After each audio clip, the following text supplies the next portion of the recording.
አሜሪካ ከፍተኛ ድንጋጤ ነግሷል። የአሜሪካ የደህንነት ቢሮ ዲኢኤ እና ኤፍቢአይ ሌሊቱን አስቸኳይ ማስጠንቀቂያ አውጥተዋል። በመላው አሜሪካ ጥቃት ሊፈጸም እንደሚችል የስለላ መረጃዎች ማረጋገጣቸውን ተከትሎ ነው እነዚህ ተቋማት አስቸኳይ መግለጫ ያወጡት። ይኸውም ኢራን ለረጅም ጊዜ ወደ አሜሪካ አስርጋ ያስገባቻቸው ስሊፐሪ ሴልስ በመባል በተለምዶ የሚታወቁ ተዘጋጅተው ነዋሪ መስለው የሚቀመጡና ጥቃት በድንገት የሚፈጽሙ አካላት በአሜሪካ ውስጥ ጥቃት ሊፈጽሙ መዘጋጀታቸውን የደህንነት ቢሮዎች አረጋግጠዋል ሲል ህዝቡ ጥንቃቄ እንዲያደርግ በዋና ዋና ከተሞችና በደህንነት ተቋማት እንዲሁም በመሰረተ ልማቶች ላይ አስቸኳይ ጥበቃዎች እንዲጠናከሩ ትዕዛዝ ተሰጥቷል።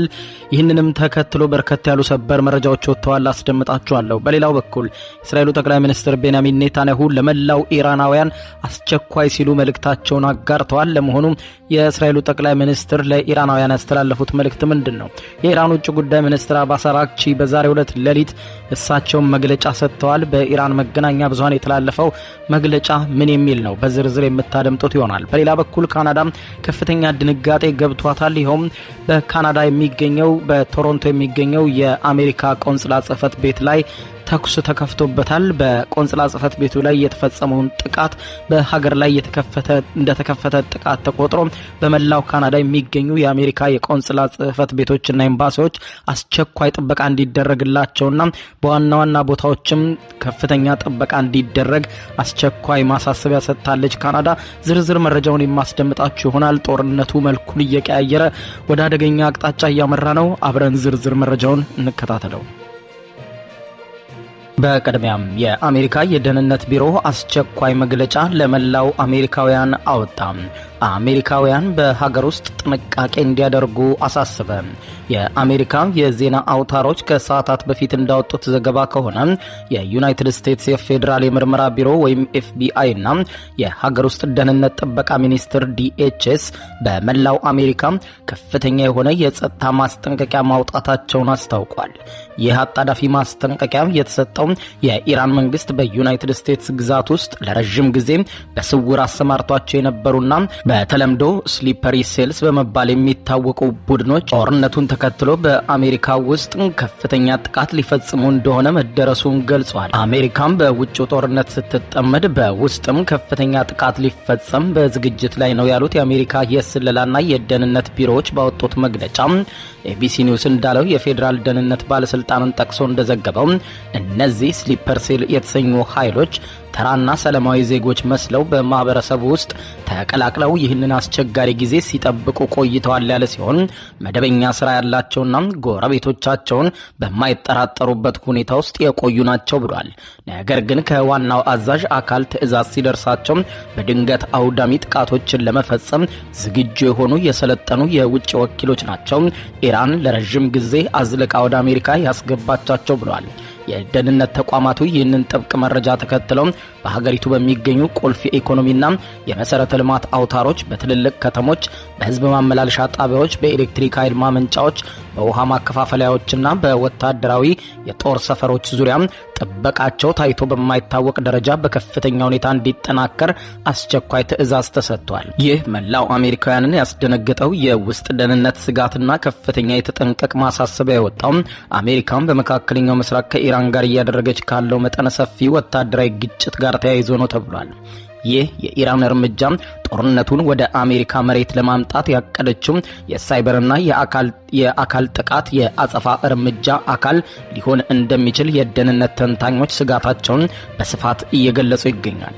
የፌዴራል ደህንነት መዋቅሮችም በቅርብ ጊዜ ውስጥ ያገኟቸውን የተጠለፉ የኮሚኒኬሽን መረጃዎችና የሳይበር ትንተናዎች እንደሚያረጋግጡት ከሆነ እነዚህ የኢራን ሰዎች ናቸው የተባሉ የስሊፐር ሴልስ አባላትም የጥቃት ኢላማዎቻቸውን በመለየትና የሎጂስቲክስ ዝግጅቶችን በማጠናከር ላይ ሊሆኑ እንደሚችሉ ከፍተኛ ድንጋጤ መፍጠሩንና ጥርጣሬው ማየሉን ተከትሎ ነው አሜሪካም በተቋሞቿ በሙሉ አስቸኳይ ጥበቃ ያወጀችው። በኤቢሲ ኒውስ ሰፊ ዘገባ መሰረት እንደታየው የሀገር ውስጥ ደህንነት ጥበቃ ሚኒስቴር በዛሬው ዕለት ሌሊት ለመላው የአሜሪካ የግዛትና የአካባቢ ፖሊሶችም መመሪያ መሰጠቱን አመልክቷል። እንዲሁም የጋራ የሽብርተኝነት መከላከል ግብረ ኃይሎችም አስቸኳይ ሚስጥራዊ መመሪያ እንዳስተላለፈ የአሜሪካ መገናኛ ብዙሃን በዛሬው ዕለት ሌሊት ዘግበዋል። በተለይም እንደ ኒውዮርክ፣ ዋሽንግተን ዲሲ እና ሎስ አንጀለስ ባሉ ግዙፍ ግዙፍ የሜትሮፖሊታን ከተሞች ውስጥ ማንኛውንም አይነት አጠራጣሪ እንቅስቃሴዎችን በንቃት እንዲከታተሉ የየመንገዱን የካሜራ ክትትል እንዲያጠናክሩና ፈጣን እርምጃ እንዲወስዱም ትዕዛዝ ተሰጥቷል ተብሏል። በተጨማሪም የፌዴራል ባለስልጣናት መላው የአሜሪካ ህዝብ በከፍተኛ ንቃት አካባቢውን እንዲጠብቅና ማናቸውም ያልተለመደ ወይም አጠራጣሪ ሁኔታ ሲመለከት ለጸጥታ አካላት በፍጥነት ጥቆማ እንዲያደርግ ብሔራዊ የጥንቃቄ መርህን በድጋሚ በማስተጋባት በዛሬው ዕለት ሌሊት በወጡ ሪፖርቶች ጥሪ ያደረገ ሲሆን ይህ ያልተጠበቀና አሳሳቢ የደህንነት ማስጠንቀቂያ በመላው የዩናይትድ ስቴትስ ግዛት ነዋሪዎች ዘንድ ከፍተኛ የሆነ የስነ ልቦናዊ ጫና እንዲሁም የፍርሃት ድባብ አንግሷል ብሏል። በመንግስት በኩል ግን የዜጎችን ደህንነት ለማረጋገጥ ሁሉም የጸጥታ አካላት ሌሊትና ቀን በንቃት እየሰሩ መሆናቸውን መንግስት በሌሊቱ መግለጫው የገለጸ ሲሆን ኤቢሲ ኒውስ በዘገባው ላይ እንዳለው ከሆነ ይህ አይነቱ የደህንነት ማስጠንቀቂያ አሜሪካ ከዚህ ቀደም ካስተናገደቻቸው የተለመዱ ስጋቶች ፍጹም የተለየና እጅግ ውስብስብ መሆኑን አብራርቷል። ምክንያቱም እነዚህ የኢራን ስውር ኃይሎች ለረጅም ጊዜ ወደ አሜሪካ በተለያየ መንገድ ሲገቡና ኑሯቸውን ሲገፉ እንዲህ አይነት አስጨናቂ ጊዜ በኢራን ላይ ሲከሰትም ትዕዛዝ የሚሰጣቸውና ጥቃት ሊፈጽሙ የሚችሉ ናቸውም ብሏል። በተለይም የአሜሪካ የደህንነት ቢሮዎች ጉስን መረጃም በጉዳዩ ላይ እንዳላቸውና ቁጥራቸው ምን ያህል ነው፣ የት አካባቢ ናቸው የሚለውን አለመታወቁን ተከትሎ ነው ለመላው የአሜሪካ ነዋሪዎች አስቸኳይ ማስጠንቀቂያ የተሰጠው ተብሏል። በሌላ በኩል የእስራኤሉ ጠቅላይ ሚኒስትር ቤንያሚን ኔታንያሁ ለመላው ኢራናውያን አስቸኳይ ጥሪ ያቀረቡ ሲሆን ጦርነቱም ያለመቋረጥ እንደሚቀጥል በመግለጫቸው አስታውቀዋል። የእስራኤሉ ጠቅላይ ሚኒስትር ቤንያሚን ኔታንያሁ መላው የኢራን ሕዝብ አሁን ያለውን አጋጣሚ በመጠቀም መንግስታቸውን ከስልጣን ለማውረድ ያገኙትን እድል ይጠቀሙበት በማለት የገለጹ ሲሆን በዘመን አንድ የሚገኝ ታሪካዊ አጋጣሚ እንዳያመልጣችሁ ኢራኖች ወደ አደባባይ ውጡና መንግስታቸውን አስወግዱ በማለት ቀጥተኛና ግልጽ የሆነ መልእክት አስተላልፈዋል። ጠቅላይ ሚኒስትሩ ይህንን በቀጠናው ከፍተኛ መነጋገሪያ የሆነ የፖለቲካና የስነ ልቦና ጦርነት አካል የሆነ መልእክታቸውን ያስተላለፉት በጽህፈት ቤታቸው ይፋዊ ማህበራዊ ትስስር ገጽ ላይ ዛሬ ሌሊት በሰፈረው ጽሑፍ ነው። ኔታንያሁ በመልእክታቸው የቀድሞውን የኢራን ጠቅላይ መሪ ህልፈት በማንሳት አያቶላ አሊ ካሚኒ ከእንግዲህ የሉም፣ እናንተም እሳቸውም በሌላ ኃይል መሪ እንዲተኩ እንደማትፈልጉ እኔ አውቃለሁ በማለት የኢራንን የውስጥ ፖለቲካዊ ሽግግር ለማናጋት ሞክረዋል። ይህ አባባላቸው እስራኤል የኢራንን መንግስት ከውጭ በጦር መሳሪያና በአየር ጥቃት ከመውጋትም ባለፈ ከውስጥ በህዝባዊ አመጽ እንዲፈርስ የማድረግ ስትራቴጂን እየተከተለች መሆኑን በግልጽ የሚያሳይ ነው ተብሏል። የፖለቲካ ታሳቢዎች እንደሚሉት ከሆነ ይህ አይነቱ ቀጥተኛ ህዝብን የማነሳሳት ጥሪ የሁለቱን ሀገራት ጦርነት ከወታደራዊ ኢላማዎች አልፎ ወደ ፖለቲካዊ ህልውና ፍልሚያ ያሸጋግሮታል ብሏል። በቀጣይም ጠቅላይ ሚኒስትሩ የኢራንን ህዝብ በቀጥታ ሲያነጋግሩ ስለዚህ እርምጃ መውሰድ አለባችሁ፣ ኢራናውያን አትተኙ፣ ንቁ፣ ወደ አደባባይ ውጡ፣ አምጹ፣ መንግስታችሁን ጣሉ ብለዋል። እኛ ለዚህ የሚሆነውን ምቹ ሁኔታን እየፈጠርንላችሁ ነው፣ መንግስታችሁን ሽባ እያደረግነው ነው ያሉ ሲሆን ትክክለኛው ጊዜ ሲደርስም ይህ ጊዜ ደግሞ በፍጥነት እየተቃረበ ነው፣ የለውጡን ችቦ ለእናንተ እናቀብላችኋለን፣ አጋጣሚውን ለመጠቀም ዝግጁ ሁኑ፣ መንግስታችሁን የመጨረሻው ግብዓተ መሬቱ እየተፋጠነ ነው ብለዋል። ይህ የኔታንያሁ ንግግር እስራኤል እያካሄደች ያለው ተከታታይ ወታደራዊ ጥቃት የመጨረሻው ግብ የኢራንን ህዝብ በራሱ መንግስት ላይ እንዲያምጽ መንገድ መክፈት መሆኑን ያመላክታል ሲሉ መገናኛ ብዙሃን ጽፈዋል። ጠቅላይ ሚኒስትር ቤንያሚን ኔታንያሁ አክለውም አሜሪካና እስራኤል በኢራን መንግስታዊ ተቋማት ላይ እያደረሱት ያለውን ጥቃት ወደፊት ተጠናክሮ እንደሚቀጥል እንጂ እንደማይቆም ገልጸዋል።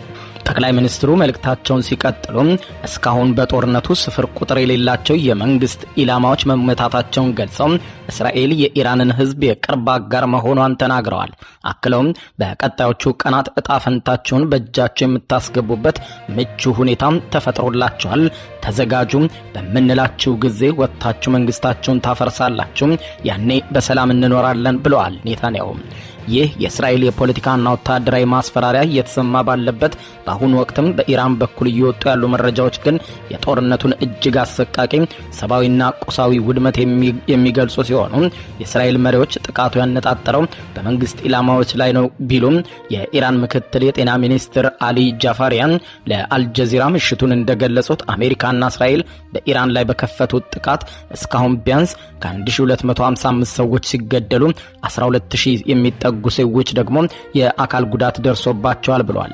ከሰው ህይወት መጥፋትና መቁሰል በተጨማሪ የውድመቱ መጠን እጅግ ከፍተኛ መሆኑን የኢራኑ የተመድ አምባሳደር አሚር ሰኢድ ኢራቫጊ አረጋግጠዋል። አምባሳደሩ እንዳብራሩት በጥቃቱ 65 ትምህርት ቤቶችና የትምህርት ተቋማት እንዲሁም ወደ 8000 የሚጠጉ መኖሪያ ቤቶችን ጨምሮ በአጠቃላይ 10000 ገደማ የሲቪል መሰረተ ልማቶች ሙሉ በሙሉና በከፊል ወድመዋል ብለዋል። በተያያዘ ዜና የኢራኑ ውጭ ጉዳይ ሚኒስትር አባስ አራግቺ በሰጡት መግለጫ የተባበሩት መንግስታት ድርጅት ተመድ ዋና ጸሐፊ አንቶኒዮ ጉተሬዝ እና የጸጥታው ምክር ቤት አሜሪካና እስራኤል በሉዓላዊ ሀገራችን በኢራን ላይ የከፈቱትን ህገወጥ ጥቃትና ጦርነት በማውገዝ ረገድ ይበልጥ ጠንካራ አቋም ሊወስዱ ይገባ ነበር፣ ነገር ግን ጉዳዩን በቸልተኝነት እያለፉት ነው ብለዋል።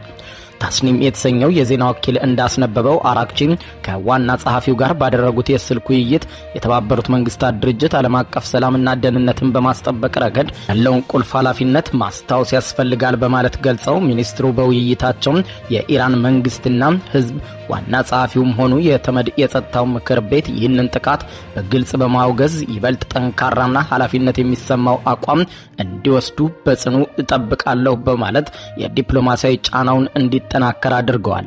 ይህ የኢራን አቋም የተባበሩት መንግስታት ድርጅት በጦርነቱ ላይ እያሳየ ያለውን ምላሽ ኢራን በጥርጣሬ እንደምትመለከተውና ከተቋሙ ተጨባጭ ውግዘት እርምጃ እንደምትፈልግም በግልጽ የሚያመለክት ነው። ይህ የኢራን ቀጥተኛ ጥያቄ የቀረበው አሜሪካና እስራኤል በኢራን ላይ ጦርነት በጀመሩበት ዕለት ማለትም የካቲት 21 እንደ አውሮፓውያን አቆጣጠር ፌብሩዋሪ 28 ጉቴሬዝ ያወጡት መግለጫ ተከትሎ ነው።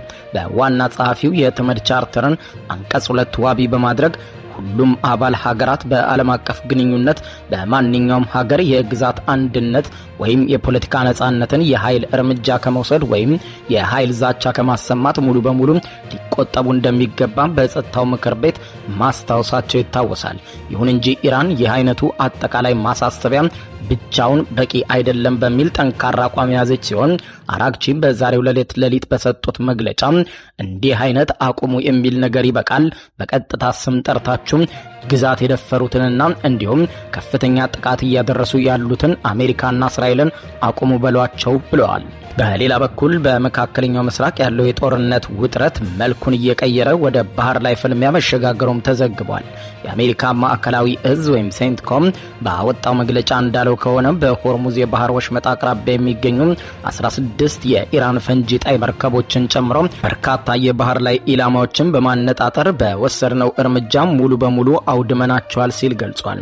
እዙም ይህንን ጥቃት የፈጸመው የኢራን መንግስት በዓለም አቀፍ የንግድ መርከቦች ላይ የሚያደርሰውን ትንኮሳ ለማስቆምና የባህር ኃይልን የማሳየት አቅምን ለማዳከም ነው ብሎታል። ይህንኑ ወታደራዊ እርምጃ ተከትሎ ፕሬዝዳንት ዶናልድ ጄ ትራምፕ በትሩዝ ሶሻል ማህበራዊ ሚዲያ ገጻቸው ላይ ባሰፈሩት መረጃ የአሜሪካ ኃይሎች 10 የሚሆኑ ስራ ላይ ያልነበሩ ፈንጂ አጥማጅ ጀልባዎችንና መርከቦችን ሙሉ በሙሉ አጋይተዋል ሲል ገልጸዋል። ፕሬዝዳንቱ አክሎም ኢራን የዓለምን ንግድ የደም ስር በሆነው በዚህ ወሳኝ የውሃ መስመር ላይ ሆርሙዝ ላይ ፈንጂ ለማጥመድ ከሞከረች ከባድ ውድመት የሚያስታቅፋትን ጥቃት ከኛ ይሰነዘርባታል ሲሉ ኢራንን አስጠንቅቀዋል። ጀልባዎቹን ማውደም ጅምር መሆኑንና ቀጣይ ሌሎች ጠንከር ያሉ ጥቃቶች በኢራን ላይ እንደሚሰነዘሩም ዝተዋል። የባህር ላይ ነፃ ጉዞ ለአሜሪካም ሆነ ለዓለም አቀፉ ማህበረሰብ ደህንነትና ብልጽግና እጅግ ወሳኝ መሆኑን ያብራራው ሴንትኮም የኢራን ኃይሎች ለዓመታት ይህንን የንግድ መስመር ሆርሙዝን በከፍተኛ ስጋት ውስጥ ሲከቱት መቆየታቸውን አስታውሰው አሜሪካን ለወሰደችው የኃይል እርምጃ ማረጋገጫ እንዲሆንም የኢራን ጀልባዎች ሲፈነዱና ሲጋዩ የሚያሳይ ተንቀሳቃሽ ምስል ቪዲዮ በማህበራዊ ድረገጽ ኤክስ ገጿ ላይ ለዓለም ይፋ አድርጋለች አሜሪካ። ይህ ክስተት የሁለቱን ሀገራት ጦርነት ወደ አዲስ ምዕራፍ ያሸጋገረው መሆኑን የገለጸ ሲሆን ዓለም አቀፉ የነዳጅና የሸቀጦች የንግድ መስመር ሆርሙዝ ይበልጥ ስጋት ውስጥ እንደገባም የፖለቲካና የኢኮኖሚ ታዛቢዎች እየገለጹ ነው። በሌላ በኩል በካናዳ በቶሮንቶ በሚገኘው የአሜሪካ ቆንጽላ ጽሕፈት ቤት ላይ ጥቃት መፈጸሙ ተሰምቷል። የተፈጸመውን ጥቃት ተከትሎም በቶሮንቶና በኦቶዋ በሚገኙ የአሜሪካና የእስራኤል ኤምባሲዎችና ቆንጽላዎች ዙሪያ ጥበቃ ማጠናከሯን ካናዳ አስታውቃለች። የካናዳ ፈረሰኛ ከፍተኛ ፖሊስ ዋና የበላይ ተቆጣጣሪ ክሪስ ሌዘር ዛሬ ሌሊቱን ባወጡት መግለጫ ቆንጽላው ላይ የተፈጸመው የተኩስ አደጋ እንደ ሀገራዊ የደህንነት ስጋት ተቆጥሮ በከፍተኛ ሁኔታ ምርመራ እየተካሄደበት ይገኛል ስትል ካናዳም በግዛቷ በሚገኘው የአሜሪካ ቆንጽላ ጽሕፈት ቤት ላይ የተፈጸመውን ጥቃት አስመልክታ ባወጣችው መግለጫ ገልጻለች። ይህ የጥበቃ ማጠናከሪያ እርምጃ የተወሰደው ተጨማሪ ጥቃቶችን ለመከላከልና ዲፕሎማሲያዊ ተቋማቱን ደህንነታቸውን በአስተማማኝ ሁኔታ ለማረጋገጥ መሆኑንም ገልጸዋል።